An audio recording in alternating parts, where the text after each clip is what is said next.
Hey guys, I want to talk to you about a result that was published this past month in the journal PNAS. And the paper is changing paradigm of transcription, which is the conversion of DNA that encodes genetic information to RNA, which is an intermediate between that genetic information and protein, and has some function to it. It's changing the way that people are going to think about transcription, because after transcription is terminated, the RNA polymerase doesn't come off the DNA. Previous studies of RNA polymerase using single molecule microscopy show that RNA polymerase can remain bound to DNA hundreds of seconds after transcription. And this group, led by Jeff Gels and Jane Kondev from Brandeis University, showed that RNA can initiate transcriptions thousands of base pairs after termination. So the RNA polymerase terminates transcriptions and releases the RNA, but remains bound on that DNA strand and diffuses or slides down the DNA to the initiation site. And this isn't the only way that genes are correlated during transcription, but it is one way. Transcription measurements show correlation between the distance of the genes and their expression, as well as the initiation factor concentrations, which are required for the initiation of transcription. There are other ways that gene transcription can be correlated, and this can happen through common regulatory proteins that initiate transcription, like the initiation factor sigma 70 in E. coli. But gene expression can also be correlated due to DNA supercoiling. This can actually cause the expression of genes that are far away from that gene that is currently being expressed, but the supercoiling is actually caused by that transcription. It's called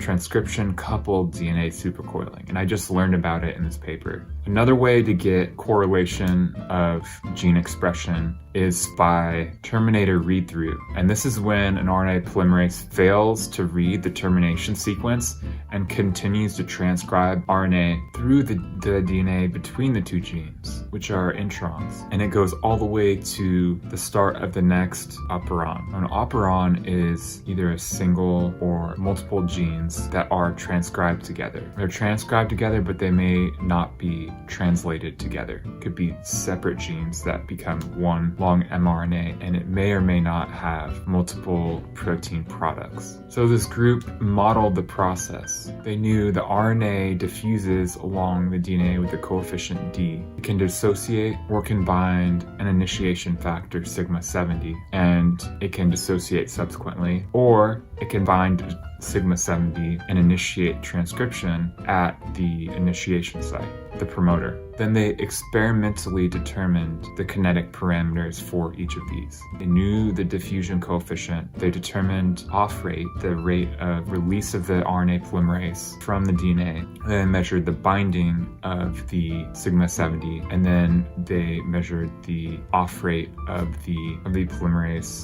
with sigma 70. They then plugged the values into the model, and they predicted the distances and times over which RNA polymerase could initiate. Previous research had shown that RNA polymerase stalled for certain molecules, and those researchers had attributed this to binding to DNA ends. So the researchers in this paper used DNA without promoters. They used Cy5 labeled DNA and also a dye labeled RNA polymerase enzyme with a green dye, and they alternated imaging of the two so they could locate the circular DNA and the RNA polymerase. And they restricted analysis to DNA with only a single RNA polymerase bound. And they simply measured the dwell time of the RNA polymerase on DNA. So they had a signal present where the polymerase was right next to the signal for the DNA, and this DNA is immobilized on a glass surface, by the way.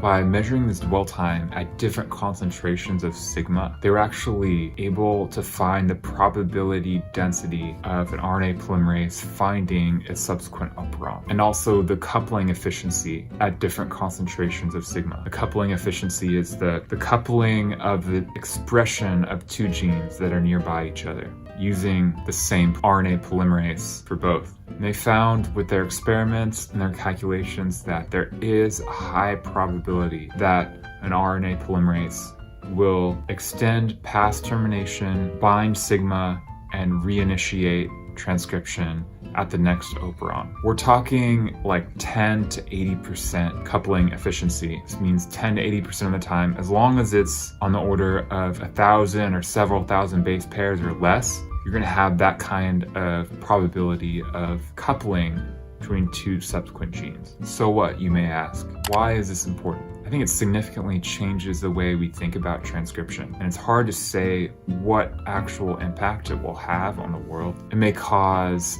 an innovative person to think of a way to use this in a way that may improve medicine or improve our techniques to do biological research. It may just lead to the next discovery as science is building upon itself constantly. Thanks so much for watching. Have a great week. Take care.